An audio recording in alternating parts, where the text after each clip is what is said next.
दोस्तों मैं लाया हूँ आपके लिए स्मार्ट वॉच और कुल 2000 रुपये में एयरबड भी है इसमें और तरह तरह के इसमें निक बैंड भी है और इसकी अनबॉक्सिंग करते हैं आज।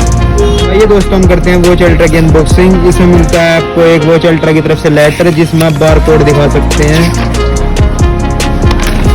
बाद में से मिलते हैं 7 तरह के बैंड्स जिसे आप बार बार चूज करके लगा सकते हैं अपने हिसाब से।